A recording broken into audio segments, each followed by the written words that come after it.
চলছে গতির লড়াই, কে যাবে কার আগে। পিঠে খুদে সওয়ারির তীক্ষ্ণ দৃষ্টি দূরের সীমানা রেখায়, ছুঁতে পারলেই মিলবে কাঙ্ক্ষিত বিজয়। কিশোরগঞ্জের বাজিতপুরে অনুষ্ঠিত হল গ্রাম বাংলার ঐতিহ্যবাহী ঘোড়দৌড় প্রতিযোগিতা। বিজয় দিবসে উপজেলার সরারচর ইউনিয়নের মাছিমপুরের এই প্রতিযোগিতার আয়োজন করে স্থানীয় যুব সমাজ। আমন ধান কাটার পর নবান্নের উৎসবের আমেজে মাছিমপুরে বিস্তীর্ণ ফসলের মাঠে এই ঘোড়াদৌড় প্রতিযোগিতা অনুষ্ঠিত হয়। শত বছরের ঐতিহ্যবাহী ঘোড়দৌড় প্রতিযোগিতা দেখতে দুপুরের পর থেকে খোলা মাঠে ভিড় করে নারী শিশুসহ হাজার হাজার মানুষ।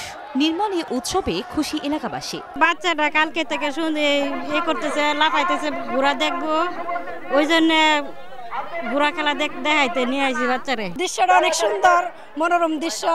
এখানে প্রতি বছর এই খেলাটি হয়। আমরা সবাই মিলে একসাথে আসি এবং এই জিনিসটা অনেক অনুভূতির অন্যরকম, অনেক ভালো লাগে। প্রতি বছর আমরা এখানে আসি, উপভোগ করি, জিনিসটা আমাদের কাছে অনেক ভালো লাগে। হাজার হাজার দর্শক চতুর্দিকে আমরা এই ঘোড়াদৌড় উপভোগ করতেছি। বড়, মাঝারি ও ছোট ঘোড়ার মধ্যে 3টি গ্রুপে প্রতিযোগিতার আয়োজন করা হয়। প্রতিযোগিতায় অংশ নেয় দেশের বিভিন্ন অঞ্চলের 50টি দৌড়ের ঘোড়া। মালিকসহ প্রশিক্ষিত শিশুরা আসে বিভিন্ন এলাকা থেকে। ঘোড়ার নাম স্বাধীন। আমি খুব বড় ঘোড়া দাবড়াইছি, তাই জন্য আমাকে ভালো লাগছে। আমি সারা বাংলাদেশে ঘোড়া দাবড়াই, আজকেও আমি ফার্স্ট হয়েছি, তাই জন্য খুব আমাকে আনন্দ লেগেছে। সারা বাংলাদেশে ঘোড়া দৌড়াই, উমরা সিলেট, উমরা সাতক্ষীরা, বগুড়া, রাজশাহী, দিনাজপুর এবং সব জায়গায় ঘোড়া চালাই এবং আল্লাহর রহমতে আমি অনেক জায়গা থেকে ফার্স্ট প্রাইজ আনি এবং এই যে আজকে আমার ঘোড়াটা ফার্স্ট হয়েছে। গ্রাম বাংলার হারিয়ে যাওয়া ঘোড়া দৌড় সারা দেশে ছড়িয়ে দেওয়া প্রয়োজন বলে মনে করেন অনুষ্ঠানের প্রধান অতিথি বিএনপির কেন্দ্রীয় নির্বাহী কমিটির সদস্য শেখ মুজিবুর রহমান ইকবাল। আর মাদক ও অপরাধমুক্ত যুব সমাজ গঠনের লক্ষ্যে এমন আয়োজন বলে জানালেন আয়োজকরা। নতুন করে আমরা যে স্বাধীনতা পেয়েছি, নতুন করে এই 17 বছর পরে কথা বলার সুযোগ পেয়েছি, সেইটা উপলক্ষে করে আজকে এখান থেকে আমরা এই ঘোড়া দৌড় প্রতিযোগিতা থেকে আবার পুনরুজ্জীবিত করলাম।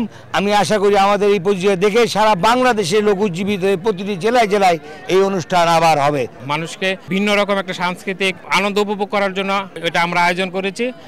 ভবিষ্যতে আরও সুন্দর এবং আরও জোরালো এবং বড় পরিসরে যেন আমরা আয়োজন করতে পারি। প্রতিযোগিতায় বড় গ্রুপে টাঙ্গাইলের আবুল হাসিম, মাঝারি গ্রুপে কিশোরগঞ্জের সোনা মিয়া ও ছোট গ্রুপে রতন মিয়া প্রথম স্থান অর্জন করেন। প্রতিযোগিতায় বিজয়ীদের হাতে পুরস্কার হিসেবে গরু, খাসি, টিভি, মোবাইল ফোন সহ অন্যান্য সামগ্রী তুলে দেওয়া হয়।